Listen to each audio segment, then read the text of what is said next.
আপনি দেখছেন এই মুহূর্তে N A stock Bangla YouTube channel. জানিয়ে দেব আজকের বিশেষ খবর। তার আগে ভিডিওটিতে একটি লাইক দিয়ে চ্যানেলে নতুন হয়ে থাকলে অবশ্যই চ্যানেলটিকে সাবস্ক্রাইব করে পাশের বেল বাটনটি অন করে রাখুন সঠিক এবং গুরুত্বপূর্ণ খবরগুলি সবার আগে দেখার জন্য। আর আপনি কোন জেলা থেকে দেখছেন, আপনার জেলার নামটি অবশ্যই কমেন্ট করে জানিয়ে দেবেন। অনেক পিছনে বিজেপি ও কংগ্রেস লোকসভায় নজর কাড়া স্ট্রাইক রেট তৃণমূলের। লোকসভা নির্বাচনের পর ধীরে ধীরে প্রকাশ্যে আসছে বিজেপি কংগ্রেস তৃণমূলের রাজনৈতিক সাফল্য ও ব্যর্থতার চুলচেরা বিশ্লেষণ। আগেই জানা গিয়েছে মোদি ম্যাজিক ফিকে হয়েছে এবার। লোকসভায় প্রধানমন্ত্রী নরেন্দ্র মোদীর স্ট্রাইক রেট কমেছে 29%। অন্যদিকে বেড়েছে কংগ্রেস নেতা রাহুল গান্ধীর সাফল্যের হার। এবার দেখা গেল দল হিসেবে দুরন্ত ফল করেছে তৃণমূল কংগ্রেস। মমতা বন্দ্যোপাধ্যায় দলের স্ট্রাইক রেট 62%, যা বিজেপি, কংগ্রেস এবং সমাজবাদী পার্টি থেকে অনেকটাই বেশি। এমনিতে লোকসভা আসন দখলের নিরিখে এগিয়ে বিজেপি, তবে কিনা 441 আসনে লড়ে 240টি কেন্দ্রে জয় পেয়েছে তারা।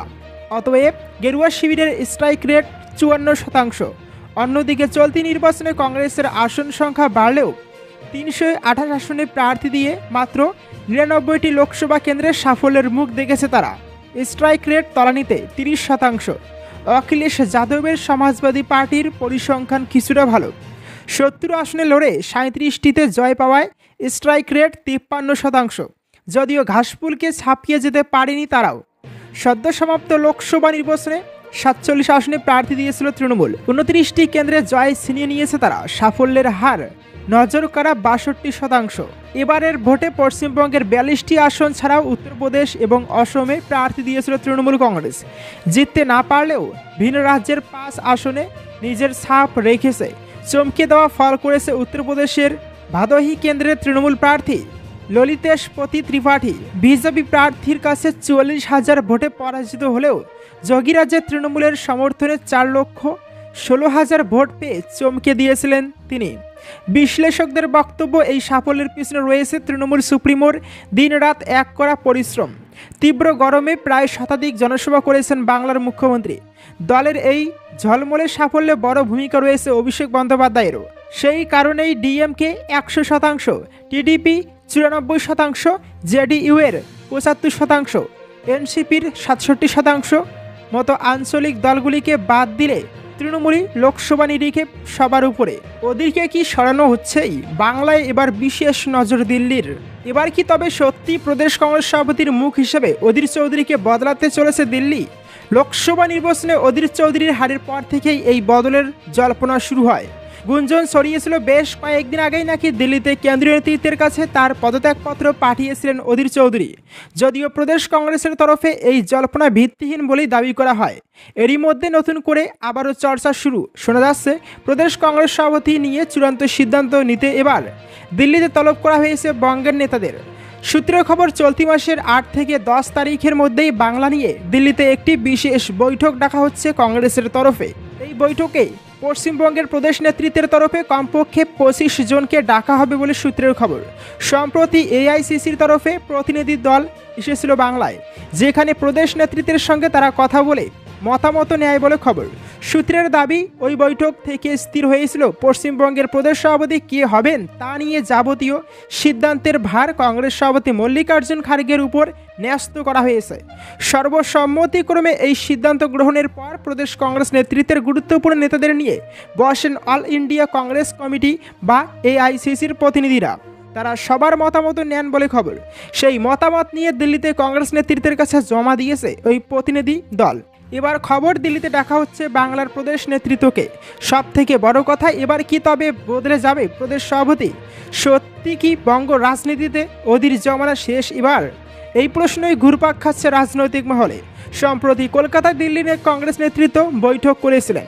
সেই বৈঠকের পরেই অধীরের গলায় শোনা গিয়েছিল আবেগের সুর। অধীর বলেছিলেন তিনি অস্থায়ী সভাপতি। সেক্ষেত্রে এখন প্রশ্ন ওঠাই স্বাভাবিক, আবারও কি তাকেই প্রদেশের মুখ করে রাখবে কংগ্রেস, নাকি নতুন কোনো মুখ এবার কংগ্রেস দিক নির্দেশন হবে? ইতিমধ্যেই বহু জেলা সভাপতি অধীরের সঙ্গে দেখা করে তাকে প্রদেশ সভাপতি হিসেবে কাজ করার অনুরোধ জানিয়ে এসেছেন বলে খবর।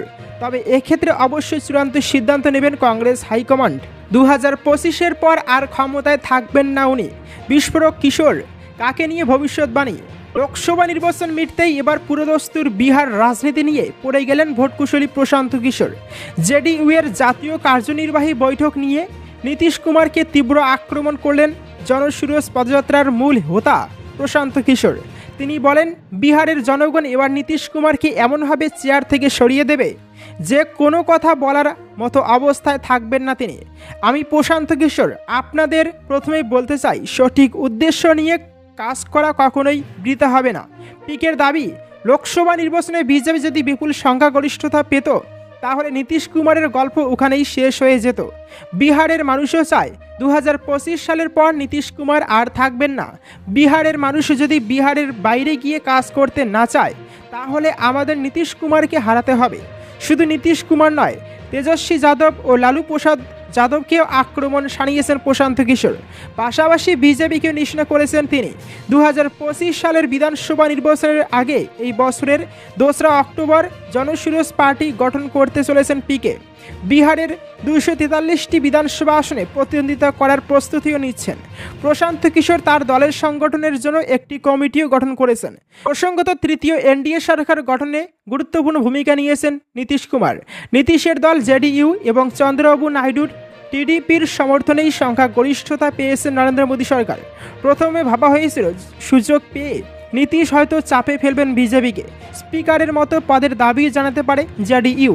একান্ত তা না হলে রেলের মতো গুরুত্বপূর্ণ মন্ত্রকের দাবি জানাবে নীতিশের দল। শেষ পর্যন্ত অবশ্য সে পথে হাঁটেননি নীতিশ, বরং রাজনৈতিক বিশ্লেষকদের অবাক করে দিয়েই মোদী সরকারের মন্ত্রিসভায় ঠাঁই হয়েছে জেডিইউ এর মাত্র 2 জন সাংসদের। তাও আবার সেরকম উল্লেখযোগ্য কোনো মন্ত্রক পাননি তারা। তা নিয়েও নীতিশকে তীব্র আক্রমণ করেছেন প্রশান্ত কিশোর। দিদির বাংলা মহিলাদের জন্য নিরাপদ নয়, চোপড়া কাণ্ডে মমতাকে নিশানা নাড্ডার। চোপড়ার ঘটনায় ইমেজ ফেরাতে ড্যামেজ কন্ট্রোলে তড়িঘড়ি আসরে নেমেছে শাসক দল। গ্রেপ্তার করা হয়েছে ঘটনায় অভিযুক্ত তৃণমূল নেতাকে। এবার প্রকাশ্যে মারধরের ঘটনা নিয়ে মমতা বন্দ্যোপাধ্যায়কে সরাসরি নিশানা করলেন বিজেপি সভাপতি জেপি নাড্ডা। যুগলকে নির্মমভাবে মারধরের ঘটনায় রাজ্যের তৃণমূল কংগ্রেস সরকারকে নিন্দা করে কেন্দ্রীয় স্বাস্থ্যমন্ত্রী বলেছেন, এই রাজ্য মহিলাদের জন্য নিরাপদ নয়। তিনি আরও বলেছেন, সন্দেশখালী, উত্তর দিনাজপুর বা রাজ্যের অন্য কোনো জায়গা দিদির পশ্চিমবঙ্গ মহিলাদের জন্য নিরাপদ নয়। তালিবান রাজ্যে পরিণত হয়েছে বাংলা। তৃণমূল বিধায়ক নেতা কেউ এই বিষয়ের প্রকাশ্যে নিন্দা জানাচ্ছেন না। এর থেকে এটা স্পষ্ট, বাংলায় তালিবানি শাসন চলেছে। বাংলার এই ঘটনা শরিয়া আইনের নিষ্ঠুরতার কথাকে স্মরণ করিয়ে দেয়। গোটা দেশের মাথায় এই ঘটনায় হেড হয়ে গিয়েছে। বিবাহ বহির্ভূত সম্পর্কের জেরে সালিশি সভার নামে যুগলকে প্রকাশ্যে অত্যাচারের ঘটনায় পুলিশ ইতিমধ্যে তৃণমূল নেতাকে গ্রেপ্তার করেছে। রবিবার রাতে আটক করা হয়েছে চোপড়ার ডাপুরের তৃণমূল নেতা আজমুল হক ওরফে জেসিবিকে। উত্তর দিনাজপুরের চোপড়ার হাড়হিম করা ভিডিও ভাইরাল হতেই ফের প্রশ্নের মুখে সাধারণ মানুষের নিরাপত্তা। রাজ্যে যখন নানান জায়গায় একের পর এক গণপিটুনির ঘটনার সামনে আসছে, তার মধ্যেই এই ভাইরাল ভিডিওকে কেন্দ্র করে শাসক দলের বিরুদ্ধে সুর চড়াতে শুরু করেছে সিপিএম বিজেপি। ঘটনার গুরুত্ব উপলব্ধি করে রবিবার সন্ধ্যাতেই আটক করা হয় অভিযুক্ত নেতাকে। তাকে ইসলামপুর থানায় নিয়ে যাওয়া হয়। পুলিশ সূত্রে জানা গিয়েছে, সোমবার ইসলামপুর মহকুমা আদালতে হাজির করানো হবে তাকে। তামাশার জায়গা করে দিচ্ছেন শপথ জট নিয়ে রাজ্যপালের বিরুদ্ধে ক্ষুব্ধ বিধানসভার স্পিকার। ফলপ্রকাশের পর মাসখানেক সময় কেটে গেলেও হয়নি শপথ। সায়ন্তিকা ও রেয়াতের শপথ জট নিয়ে রাজ্য ও রাজ্যপালের মধ্যে চলছে দড়ি টানাটানি। আরও একবার রাজ্যপালকে বিধানসভায় আসার আহ্বান জানালেন স্পিকার বিমান বন্দ্যোপাধ্যায়। এভাবে বিধানসভাকে রাজ্যপাল তামাশায় পরিণত করছেন বলেই অভিযোগ স্পিকারের। 2 বিধায়কের শপথ গ্রহণ নিয়ে কার্যত নজিরবিহীন দণ্ড তৈরি হয়েছে আইনসভা ও রাজ্যের সাংবিধানিক প্রধানের কার্যকালের মধ্যে।